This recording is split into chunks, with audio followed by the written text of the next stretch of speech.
Magandang hapon po sa inyong lahat. This is Mavi of the Mavineeka Life and Travel Vlog. Kamusta na po kayong lahat? But before that, before we proceed to our topic, let me have my shout out first to our subscribers. And medyo dumadami na po yung subscriber natin. Maraming salamat po sa inyong pagtangkilik, pagsuporta po sa ating vlog. Shout out din sa mga nagbigay ng interest ng interest to join in our draw this coming 27th of March. Ito po yung birthday raffle promo po natin. So, few days to go at magra-raffle na po tayo. Okay. So, maybe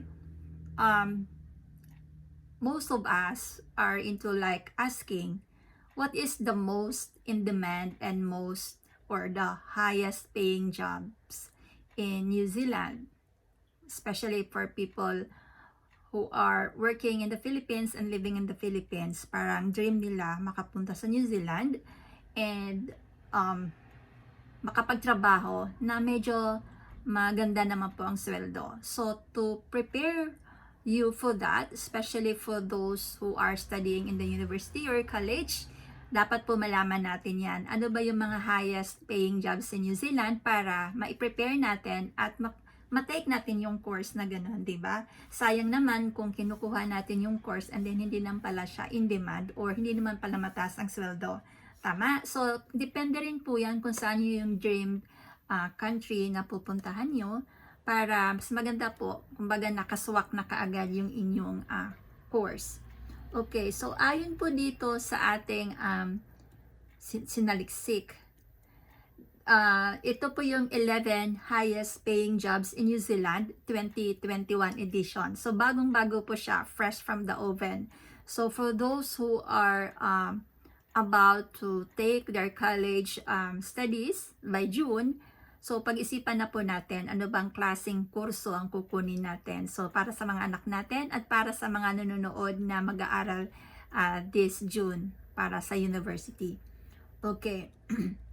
Sinasabi rin po natin, when you're working in New Zealand, mas malaki pang sweldo. Of course, simply because it's, well, in terms of the conversion po ng Philippine peso and New Zealand dollars.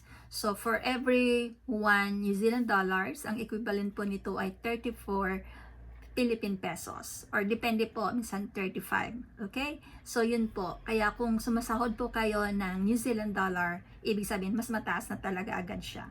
Okay, sabi nga po dito, yung average daw po na kinikita ng mga tao sa New Zealand, yung mga Kiwis or New Zealander, nasa 52,382 per annum or per year po. Meanwhile naman, yung handful naman of in-demand high-skilled workers, ang salary naman po ay a whooping ang tumataginting na 300,000 New Zealand dollars. My goodness, at mas mataas pa. Can you imagine how big the salary is for those people, yung mga highly skilled roles, diba ba? Highly skilled, with number one often earning millions of dollars a year. Sorry for that. Okay. So like yung astronomical sums are generally high skilled and required substantial experience. Oh my God. Pati na qualifications and expertise.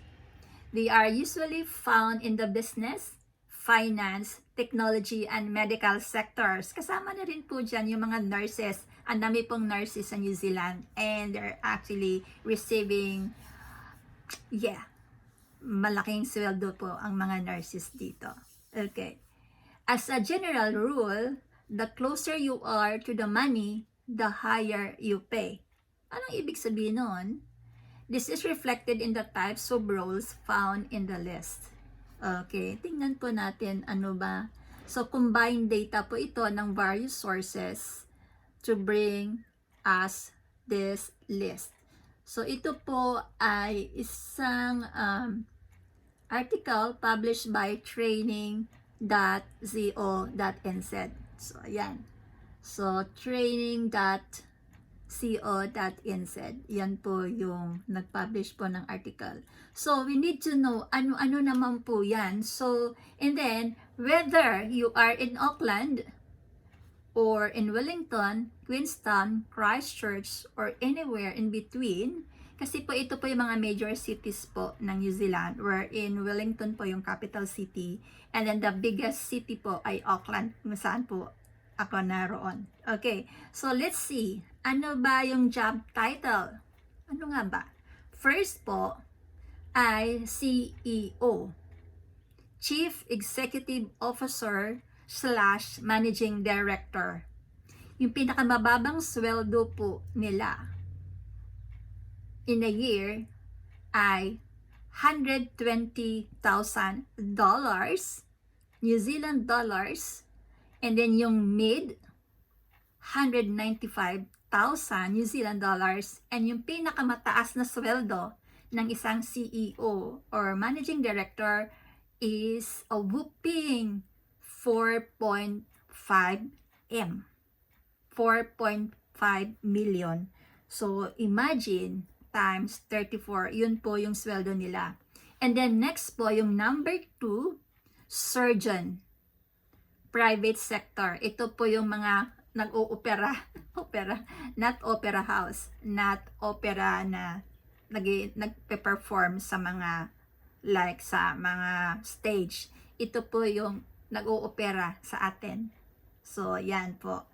So, private sector po yan. Ang sweldo yung pinakamababa ay 151,000 New Zealand dollars. Yung median salary naman po ay 212,000. And then, yung pinakamalaki ay $600,000 a year. Okay. Next po ay judge. Well, yeah, judge who is. Ang sweldo po niya ay 334,000, pinakamababa, 413,000 yung median, and ang pinakamalaki ay 490,000 New Zealand dollars. Wow, laki na sweldo nila. And then, Chief Financial Officer or CFO, 180,000 lang naman per year, or 250,000 yung middle, and 350,000 New Zealand dollars. Ito na po yung pinakamataas. And then next po, wow, ang lalaki ng sweldo, nakakalula, no? Next po is strategy manager. So ito po yung corporate finance, M&A. Ayan, so strategy manager. Magkano ang sweldo? 200,000 ang pinakamababa. 230,000 yung middle, and 350,000 yung pinakamataas. Sana isa tayo doon. And then next po, country sales manager. Ibig sabihin, pang buong bansa siya. Kung marami kasing branch or malawak yung coverage ng store, halimbawa lang New Zealand, buong New Zealand, so ang sinisweldo niya for that is 190,000 per year, or 250 yung middle, and 300,000, yun yung pinakamataas. Wow. Next naman po ay Corporate and Institutional Director, so financial services po ito, 180,000, 250,000 yung middle, and 300,000 po ang kanyang pinakamataas na sweldo. Next, IT, take note. Information Technology General Manager, how much are they earning? Nag-earn po siya ng 185,000 per year, 250 ang middle, and 300,000 yung pinakamalaking sweldo. Wow! Parang sweldo lang natin yan sa isang taon kapag nasa Pilipinas. So, matataas na posisyon. Philippine peso, yeah. Pero dito, ang pinag-usapan ay New Zealand dollars.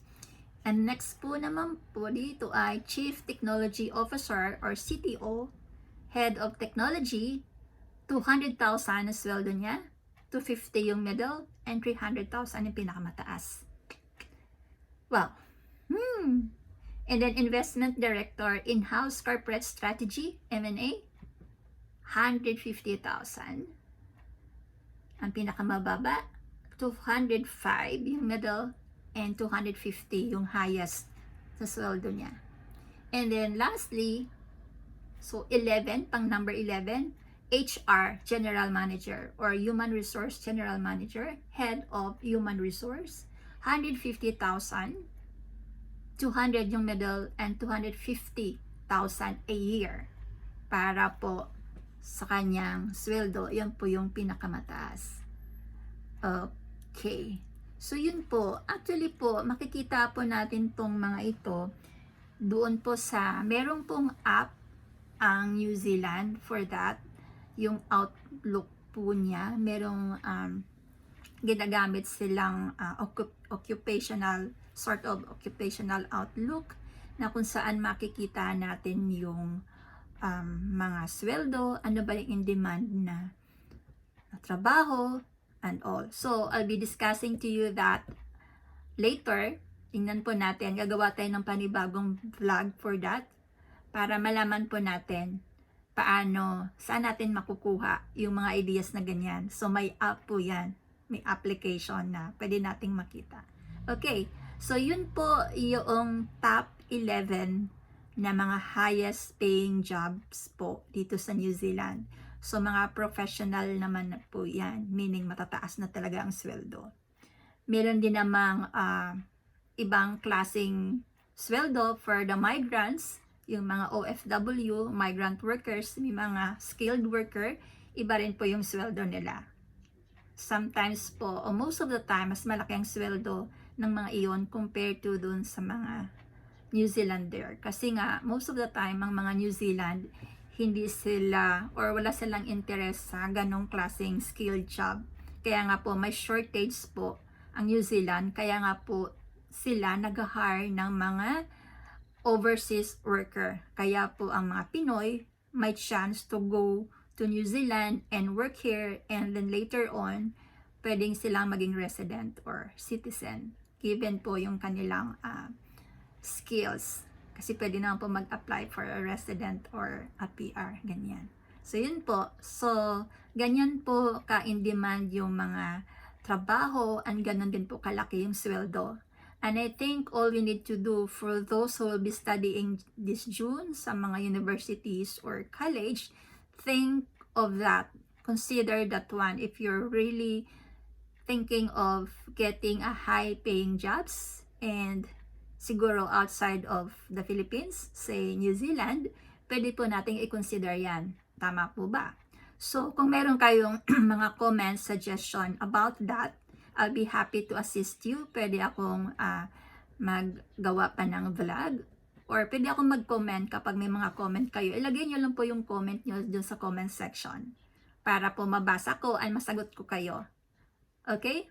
So, yan po. So, yun po yung topic natin na alam ko na makakatulong sa mga Filipino, lalo na sa mga natapos na dun sa senior high school, and then they're going to the university na after. So, pinag-iisipan nila anong klaseng work pa, anong klaseng course ang aking kukunin. Of course, kailangan nating isipin ano ba yung highest, well, part of those, highest paying job, at of course, yung pinaka-in-demand na skills, para hindi masayang po yung ating inaaral. Tama? Okay, so maraming salamat po, and don't forget to subscribe to my channel. Okay, i-hit nyo na lang po yung subscribe button sa baba. Maraming salamat po, and see you soon. God bless.